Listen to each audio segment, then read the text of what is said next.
કહેવા માંગશો જે રીતે અહીંયા પહોંચ્યા છો, કઈ રીતનો વિરોધ? આ વડોદરા શહેરમાં જનતાના પબ્લિક જે રીતે બિચારા વેરા ટેક્સ ભરે છે, આ જ પોલીસ બિચારા એમના વેરા ટેક્સ ભરે છે. કોઈ સુવિધા નહીં આપવાની, ચારે બાજુ તિજોરીઓ ખાલી કરવાની. પબ્લિકના એવોર્ડ એમને નથી જોઈતા, તે દિલ્હી એવોર્ડ લેવા ગયા છે અને ફક્ત એવોર્ડની મોહમાયા એવોર્ડ જ એમને પસંદ હોય. તો આજે અમે પબ્લિકનો એવોર્ડ આપવા એમને આવ્યા છે કે તમારે એવોર્ડ જોઈએ છે તો લો એવોર્ડ. આ અમે અલગ અલગ પ્રકારના એવોર્ડ છે. આ તિજોરીઓ ખાલી કરવાની કોર્પોરેશનના, આ એવોર્ડ છે વિશ્વામિત્રી કૌભાંડનો, આ એવોર્ડ છે વડોદરાને ખડોદરા બનાવવાનો, આ એવોર્ડ છે સ્મશાન કૌભાંડનો, આ એવોર્ડ છે વડોદરા શહેરને અન્ય શહેરને કરતા પાછળ લઈ જવાનો. તો આ રીતે આ લોકોએ ધ્યાન આપવું જોઈએ અને અમે એને એવોર્ડ આપવા માટે એમને અહીંયા આવ્યા છે. ગેટ બંધ કરી દેવામાં આવ્યા છે. અમે ગેટ ખોલીને જઈશું. આ કોઈના બાપની જાગીર નથી, આ પબ્લિકનો કોર્પોરેશન છે. અમે લોકો આના હકદાર છે. અમે વેરા ટેક્સ ભરે છે, એનાથી ચાલે છે. ચોક્કસ. તો જે રીતે આ પબ્લિક પ્રોપર્ટી છે અને જ્યારે અહીંયા વિરોધ કરવા માટે તમામ લોકો પહોંચ્યા છે. આપણી સાથે અતુલભાઈ ગામેચી પણ છે. અતુલભાઈ, શું કહેવા માંગશો? કઈ પ્રકારનો એવોર્ડ અપાયા છે? જે રીતના વિશ્વામિત્રી નદીમાં પૂર આવ્યા, 30 વર્ષથી શાસન છે, 30 વર્ષના શાસનમાં વિશ્વામિત્રી નદીમાં પુષ્કળ ભ્રષ્ટાચાર કરવામાં આવ્યો. હાલમાં જે પૂર આવ્યું એમાં 3 દિવસ લોકો ભૂખ્યા તરસ્યા રહ્યા. તેના બાદ નાણાં ખર્ચવામાં અને અત્યારે વિશ્વામિત્રી નદીમાં જે ખર્ચો કર્યો અને જે ફેલ થયું છે વિશ્વામિત્રી ખર્ચામાં, તો જે પ્રકારનો ભ્રષ્ટાચાર થયો છે એ ભ્રષ્ટાચારનો એવોર્ડ આજે વડોદરા શહેરના મ્યુનિસિપલ કમિશનર મેયર સાહેબને આપે છે. સાથે દિલ્હીમાં એવોર્ડ લેવા ગયા છે. વડોદરા શહેરની જનતા પાસે જઈને સૂચનો માંગો તો તમને ખબર પડશે વડોદરા શહેર કઈ રીતનું છે. વડોદરા શહેરમાં પીવાનું પાણી નથી મળતું ચોખ્ખું, ડ્રેનેજની સમસ્યા છે, રોડ ખડોદરા બની ગયા છે, ભૂવા પડી ગયા છે.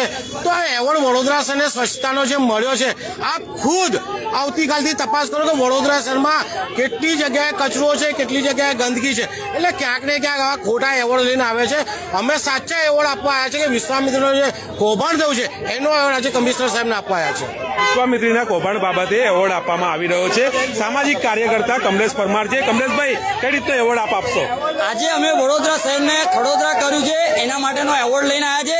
પરંતુ આજે સામાન્ય સભા હોવાથી જે તારાબંધી કરવામાં આવી છે એટલે ક્યાંક ને ક્યાંક લાગી રહ્યું છે વડોદરા શહેરના નેતાઓ ડરી ગયા છે. કારણ કે પ્રજા હવે જાગૃત થઈ છે અને નળ ગટર રોડ માટે આ સંસ્થા નિમાયેલી છે. ત્યારે પ્રજાના પ્રશ્નો લઈને લોકો અહીંયા આગળ આવતા હોય છે, રજૂઆત કરતા હોય છે. પરંતુ ક્યાંક ને ક્યાંક લાગી રહ્યું છે વડોદરા શહેરના નેતાઓ ગભરાઈ ગયા છે. એના કારણે પોલીસને જે કહેવાય છે કે ગોઠવવામાં આવ્યા છે, પોલીસ બંદોબસ્ત ગોઠવવામાં આવ્યો છે. એટલે ક્યાંક ને ક્યાંક લાગી રહ્યું છે કે જો પોલીસ જ બધું કામગીરી કરશે તો આ નેતાઓ મફતનો પગાર લે છે. તો અમારી ખાસ માંગણી એક જ છે કે જો તમારે કામગીરી ન કરવી હોય તો તમામ કામગીરી ગૃહમંત્રીને સોંપી અને તમામ પોલીસ કર્મચારીઓ છે તેઓને સોંપવામાં આવે અને તમે પોતે એક રાજીનામું આપી દો. કારણ કે તમે લોકો મફતનો પગાર લેતા હોય. આખા વડોદરા શહેરની વાત કરીએ તો વડોદરા શહેરમાં તમામ જગ્યા ઉપર ખડોદરા કરી નાખ્યું છે, ભુવા નગરી કરી નાખી છે, મચ્છર નગરી કરી નાખી છે. ત્યારે સ્વચ્છતાનો એવોર્ડ લેવા માટે જે ખોટા એવોર્ડ લેવા માટે જતા હોય છે, પ્રજાના પૈસાથી જતા હોય છે, ત્યારે ખાસ કરીને ટીમ વડોદરા દ્વારા આજે અમે સાચા એવોર્ડ લઈને આવ્યા છે અને વડોદરા શહેરના મેયરશ્રી, કમિશનરશ્રી, ચેરમેનશ્રી આ તમામ લોકો અમારો એવોર્ડ સ્વીકારશે એવો અમને વિશ્વાસ છે. એવોર્ડની પ્રતિકૃતિ રૂપે અત્યારે અહીંયા વિરોધ નોંધાવવામાં આવી રહ્યો છે ટીમ વડોદરા તરફથી. અલગ અલગ કેટેગરીમાં એવોર્ડ લખીને અત્યારે અહીંયા આપ જોઈ શકો છો કે અત્યારે ટીમ વડોદરાના સ્પેશિયલ વ્યાસની પોલીસ દ્વારા અટકાયત કરવામાં આવી રહી છે. કમલેશ પરમાર સહિત જે કાર્યકર્તાઓ છે તેઓની અત્યારે અટકાયત કરવામાં ટેક્સ ભરે છે, પબ્લિક પણ ટેક્સ ભરે છે. એવોર્ડ લેવાનો શોખ છે તો અપાયા છે. લો પબ્લિક ને એવોર્ડ લો.